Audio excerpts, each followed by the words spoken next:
Hi guys, அனைவருக்கும் வணக்கம். தமிழ் சினிமாவை ரெண்டாக பிரித்தா அதில் commercial movies and art movies இது ரெண்டுமே முக்கியமானதாக இருக்கும். சில படங்கள் உலக தரத்தில் இருக்கணும், இந்த படம் தான் உலக படம் அப்படின்னு சொல்கிறது உண்டு. தியாகராஜ பாகவதர் காலத்திலிருந்து இன்னைக்கு வரைக்கும் பல படங்கள் வந்திருக்கு. அதில் குறிப்பிட்ட சில படங்கள் தான் உலக படம்னு பேர் வாங்கியிருக்கு.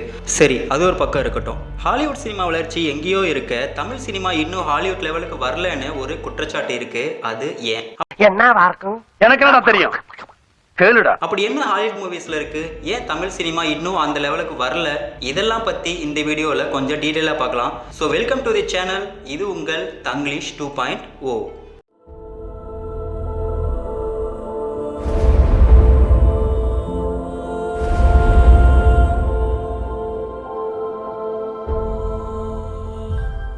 ஏன் தமிழ் சினிமா ஹாலிவுட் லெவலுக்கு வரலன்னு தேடி பார்த்தா அந்த கேள்விக்கு பதில் தமிழ் இயக்குநர்கள் தங்களோட படங்களில் பண்ணின நல்ல முயற்சிகளை இங்கே யாருமே ஏற்றுக்கல. ஹாலிவுட்டில் கொண்டு வரப்பட்ட எல்லா டெக்னாலஜியும் தமிழ் சினிமாவுக்கு ரொம்ப மெதுவாகவே கொண்டு வரப்பட்டுச்சு. காரணம் இங்கே இருந்த பட்ஜெட்ஸ். இந்தியாவை தவிர பல நாடுகளில் கிட்டத்தட்ட எல்லா விதமான ஜேனர்லையும் படங்கள் எடுத்துகிட்டு வந்துட்டு இருந்த டைமில் நம்ம நாட்டில் 3-4 விதமான கதைகள் மட்டும்தான் படமாக எடுத்துகிட்டு இருந்தாங்க. காமெடி படம், பேய் படம், மசாலா படம் அண்ட் கேங்ஸ்டர்ஸ் பற்றின படம். இது தவிர மற்ற படங்கள்னா அதை விரல் வெட்டி எண்ணிடலாம். 1950 இருந்து 1970 வரைக்கும் எடுத்துக்கிட்டா சில மயாஜால கதை இருக்கிற படமும் அதோட ஒரு சில சூப்பர் ஹீரோ படங்களும் ரிலீஸ் ஆகும். ஆனா அது எல்லாமே பக்கா கமர்ஷியல் படங்களா மட்டும்தான் இருக்கும். அந்த டைம்ல வேற ஜானர்ல வந்த மூவிஸ்னா அது ஜெய்சங்கர் படங்கள் தான். ஜெய்சங்கர் தான் நம்ம பார்த்த தமிழகத்து ஜேம்ஸ் பாண்ட். ஸோ அந்த படங்கள் எல்லாம் கிளாமருக்கு மட்டும் பஞ்சமே இருக்காது. அந்த டைம்ல வந்த எல்லா படத்துலையும் ஹீரோ அநியாயத்துக்கு நல்லவங்களா இருப்பாங்க.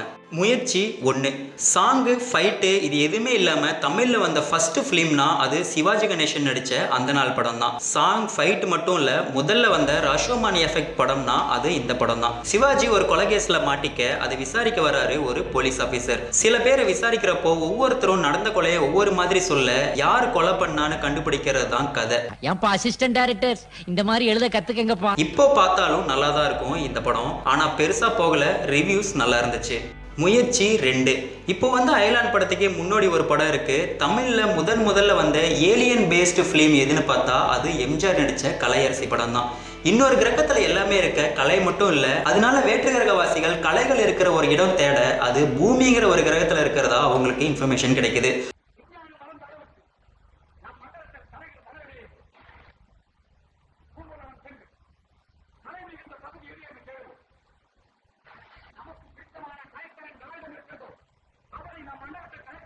பூமிக்கு வந்து கலைகளில் ஜீனியஸாக இருக்கிற ஹீரோயினை கடத்திட்டு போயிடுறாங்க.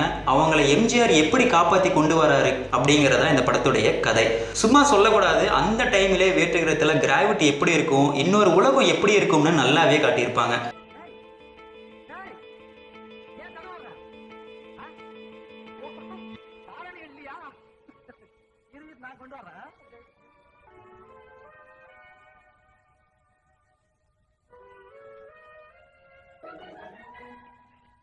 உங்கள் உதவிக்கு மிக்க நன்றி. நீ எங்க இருந்து வருகிறாய்? பூமண்டலத்திலிருந்து வந்திருக்கிறேன். பூமண்டலத்திலிருந்தா? உங்கள் மண்டலத்தில் இருப்பதை விட இந்த மண்டலத்தில் இழுக்கும் சக்தி மிகவும் குறைவு. இதை போன்ற காலணிகளை அணியாவிட்டால் இப்படித்தான் தொல்லைப்பட வேண்டி வரும். ஆனா படம் பெருசா ஓடல. காரணம், பல பேருக்கு படம் கனெக்ட் ஆகல. இந்த படத்தை கொஞ்சம் பட்டிட்டிங்கிறீங்க பார்த்து கொஞ்சம் வருஷத்துக்கு முன்னாடி ஒரு படம் எடுத்தாங்க. அது என்னன்னு தெரிஞ்சா கீழே கமெண்ட் பண்ணுங்க.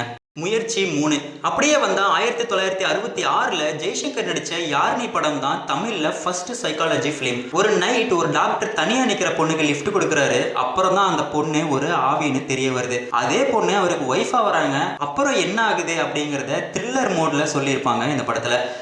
அந்த பங்களாவில் பல வருஷங்களா யாருமே வசிக்கிறது இல்லைங்கிற தகவல் கிடைச்சது.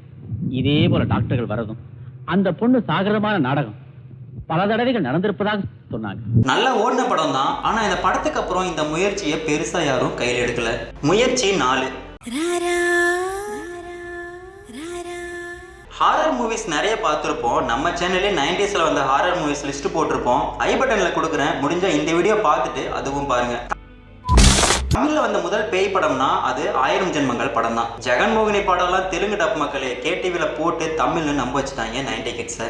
அப்புறம் தான் எனக்கு தெரிஞ்சதுங்க, அவங்க என்ன ஏமாத்திருக்காங்கன்னு. 1000 ஜென்மங்கள் கதையை தான் அப்படியே அரண்மனைன்னு 3 பார்ட்டா எடுத்து கதற வச்சாங்க. சூப்பர் ஸ்டார் ரஜினிகாந்த் தான் ஹீரோ. நல்ல படம் ஓரளவுக்கு ஓடிச்சு. இந்த படத்துக்கு அப்புறம் சில வருஷத்துக்கு பேய் படம் பக்கமே யாரும் போகல. முயற்சி 5 1986ல ஃபர்ஸ்ட் சயின்ஸ் ஃபிக்ஷன் ஃபிலிம்னா அது கமல் நடிச்ச விக்ரம்.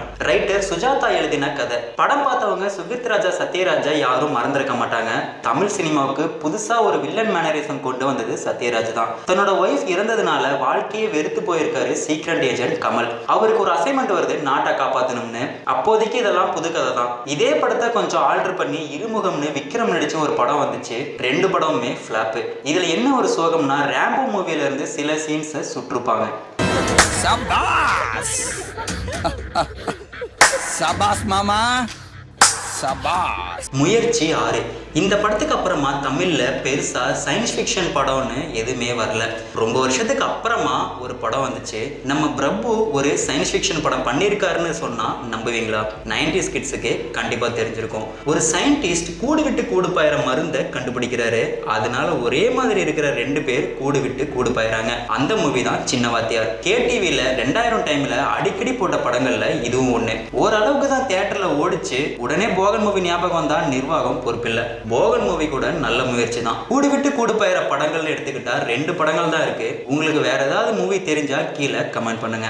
முயற்சி 7 1999ல தமிழ்ல வந்த ஃபர்ஸ்ட் சைபோர்க் டெக்னாலஜி பிலிம் ஒன்று இருக்கு. இணைந்த கைகள் அருண் பாண்டியன் அண்ட் நெப்போலியன் நடிச்ச சிவன். ஒரு போலீஸ் ஆபீசரை சில பேர் கொடூரமா கொன்னுடுறாங்க. ஒரு டாக்டர் அவரை மறுபடி உயிரோட வர வைக்க சைபோர்க்கா சேஞ்ச் பண்ணிடுறாரு. நல்ல கதை தான், லாஜிக் மிஸ்டேக் இருக்கும். ஆனா இந்த முயற்சியை யாரும் கையில் எடுக்காம அப்படியே விட்டுட்டாங்க. பாக்கியராஜ், மகேந்திரன், மணிரத்னம், பாலு மகேந்திரா இப்படி சில இயக்குனர்கள் புதுசா உள்ள வராங்க. அவங்க வரப்போ வேற மாதிரி நல்ல கதைகள் இருக்கிற படங்கள் வர ஆரம்பிச்சது. ஆனா அதுல சில டைரக்டர்ஸ் மறுபடி மசாலா பக்கம் போக புது முயற்சி எல்லாமே மண்ணை போட்டு மூடிட்டாங்க.